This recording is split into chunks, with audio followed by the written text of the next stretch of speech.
Hi. ఈ వీడియోలో నేను పెండింగ్ ఫీ సమ్మరీ లేబుల్ దాని యొక్క పేజ్ గురించి ఎక్స్ప్లెయిన్ చేయబోతున్నా. ఫస్ట్ అనే అప్లికేషన్ ఓపెన్ చేసుకోవాలి.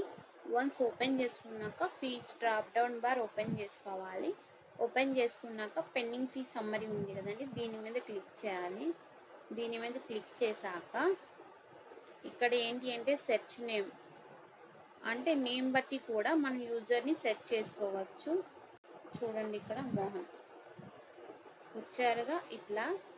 అండ్ ఇయర్స్, ఆల్ ఇయర్స్ బట్టి కూడా మనం లైక్ అకాడమిక్ ఇయర్స్ బట్టి కూడా మనం యూజర్స్ని సెలెక్ట్ చేసుకోవచ్చు.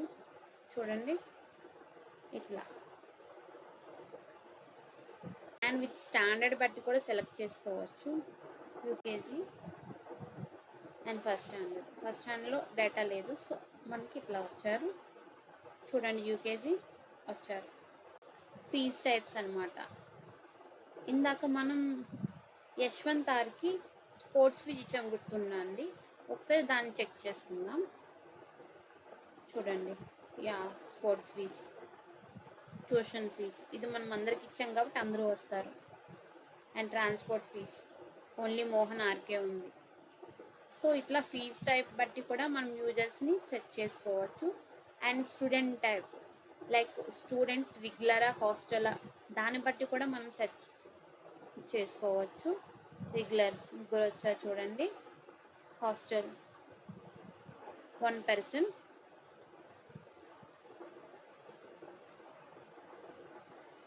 ట్రాన్స్పోర్ట్ లైక్ ఇక్కడ ఏంటి అంటే ఏ యూజర్స్కి ట్రాన్స్పోర్ట్ త్రూ ఉంది మనకి కావాలనుకుంటే మనం ఇట్లా పెట్టుకుంటే చాలు. ట్రాన్స్పోర్ట్ ఎవరికి అసైన్ అయి ఉందో వాళ్ళ డేటా మనకి ఇక్కడ వచ్చేస్తుంది అనమాట. Only Mohan RK transport assign అయి ఉంది. లేదు ట్రాన్స్పోర్ట్ అసైన్ లేని వాళ్ళు మనకు కావాలంటే ఇక్కడ ఫాల్స్ పెట్టాలి. చూడండి నలుగురు.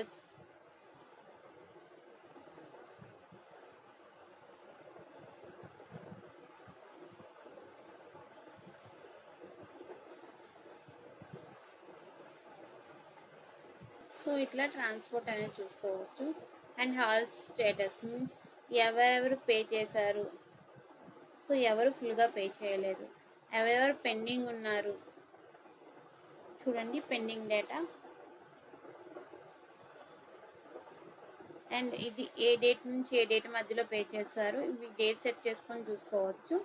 And include previous year fees అంటే, సో ప్రీవియస్ ఇయర్లో ఫీజు ఉంటుంది కదండి మిగిలిపోయి, అంటే కట్టకుండా, సో అవి కూడా ఇంక్లూడ్ చేసి చూపించాలంటే ఇది యూజ్ చేస్తాము.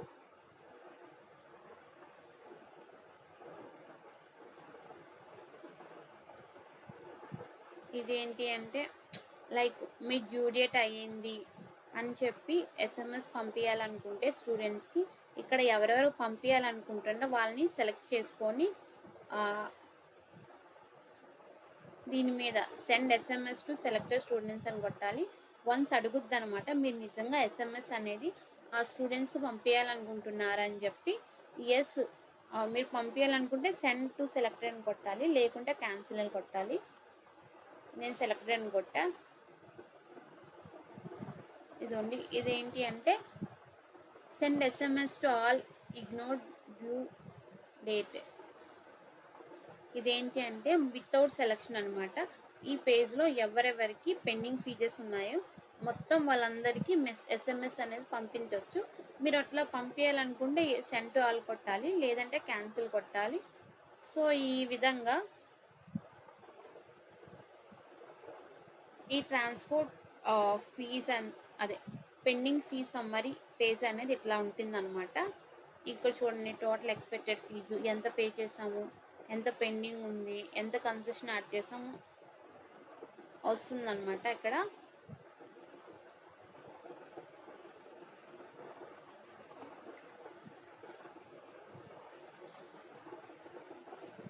అండ్ ఇది ఫీజ్ టైప్ బేస్డ్ కూడా, ఎక్సెప్టెడ్, పెయిడ్, పెండింగ్, కన్సెషన్ ఇట్లా వస్తాయన్నమాట.